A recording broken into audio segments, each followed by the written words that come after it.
ایسے ہو کہ جو وہ کرائے کی قسطیں دیتے ہیں، جو کرائے دیتے ہیں اپنے گھروں کا، وہی قسطیں بن جائیں اور ان کو اس قسطوں کی وجہ سے ان کو اپنا گھر مل جائے۔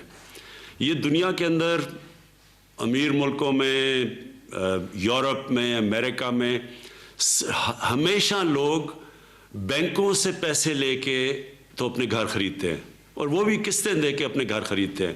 اس کو مورگیج فائنینسنگ کہتی ہے۔ تو پاکستان میں اس کا کوئی رواج ہی نہیں ہے۔ تو یہ پہلی دفعہ کوشش کی گئی ہے، اور مجھے پورا احساس ہے کہ اس میں بڑی مشکلات لوگوں کو آ رہی ہیں، کیونکہ پہلی دفعہ ہے، مشکلات تو آنی تھی۔ لیکن میں آج خاص طور پہ اسٹیٹ بینک کے گورنر بیٹھے ہوئے رضا باکر، اور عثمانی صاحب جو نیشنل بینک کے پریزیڈنٹ ہیں وہ بیٹھے ہوئے ہیں، میں آپ کو آج تاکید کرنا چاہتا ہوں کہ آپ کو اپنے عثمانی صاحب آپ کو نیشنل بینک کی برانچز میں بتانا پڑے گا، اور رضا باکر آپ کو سارے بینکس کے ہیڈز کو بتانا پڑے گا کہ یہ ہمارے لیے انتہائی ضروری ہے کہ بینکس آسانیاں پیدا کریں لوگوں کے لیے جو کہ بینکوں سے قرضہ لانا چاہتے ہیں اپنے گھر بنانے کے لیے۔ آپ کو پوری کوشش کرنی چاہیے کہ ان کے لیے پوری سہولتیں پیدا کریں، کیونکہ یہ کانسیپٹ ہے ہی نہیں، کیونکہ پہلے لوگوں نے کبھی کسی نے کیا ہی نہیں ہے، تو بینک کے لوگوں کو جو عملہ ہے بینک کا، اس کو بھی پریکٹس نہیں ہے۔ اور میں جو سن رہا تھا لوگوں کو بڑی مشکلات آ رہی ہیں، تو اس کے اوپر آپ کو پورا زور لگانا پڑے گا۔ یہ کیوں امپورٹنٹ ہے؟ سب سے بڑی چیز یہ کہ لوگوں کو پہلی دفعہ موقع مل رہا ہے، جو کہ کبھی جن کے پاس کیش نہیں تھا گھر خریدنے کا، ان کو موقع مل رہا ہے کہ ان کا بھی اپنا گھر ہو۔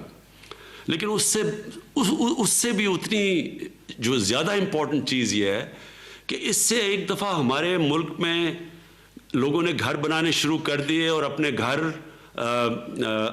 گھروں کے لیے ان کو پیسہ ملنا شروع ہو گیا، اور ان کے گھر بننے شروع ہو گئے، تو جو کنسٹرکشن انڈسٹری ہے اس کے ساتھ 30 اور انڈسٹریز جڑی ہوئی ہیں۔ تو اس کا مطلب یہ کہ سارے ملک کے اندر ایک انقلاب آ جائے گا، ایک پوری جس کو ویلتھ کریشن کہتے ہیں، ملک کی دولت کے اندر اضافہ ہونا شروع ہو جائے گا، لوگوں کو روزگار ملنا شروع ہو جائے گا، نوجوانوں کے لیے روزگار کے موقع بڑھ جائیں گے، کنسٹرکشن کی بوم آ سکتی ہے۔ تو یہ صرف یہی نہیں ہے کہ لوگوں کو اپنی چھت ملے گی، اس سے ساری پاکستان کی جو معیشت ہے وہ ساری معیشت کو اوپر اٹھا دے گا۔ ساری دنیا کے اندر جو کنسٹرکشن انڈسٹری ہے وہ ساری معیشت کو اٹھاتی ہے، جس سے جو ویلتھ کریشن ہوتی ہے۔ اور یہ تیسری چیز یہ کہ کیونکہ ہمارے ملک کے اوپر قرضے چڑھے ہوئے ہیں، ہمیں ویلتھ کریشن یعنی ہمیں دولت کے اندر اضافہ چاہیے۔ جب دولت میں اضافہ ہوگا تو ہمارے پاس پیسہ ہوگا قرضے واپس کرنے کا۔ تو ہر طرح یہ اس ملک کے فیوچر کے لیے یہ سب سے امپورٹنٹ پروجیکٹ ہے، یہ جس کے اوپر یہ جو ہم نے 1 سال سے کوشش کر رہے ہیں اور ہر قسم کی رکاوٹیں دور کر رہے ہیں۔ تو میں آخر میں پھر سے تاکید کروں گا آپ سے رضا باکر، آپ سے، اور دوسرا عثمانی صاحب آپ سے نیشنل بینک، کیونکہ نیشنل بینک پاکستان کا پریمیئر بینک ہے، اور آپ کا سب سے امپورٹنٹ چیز ہونی چاہیے کہ لوگوں کو بھی موقع ملے گھر بنانے کا، اور پھر بزنس ایکٹیویٹی بھی چلے۔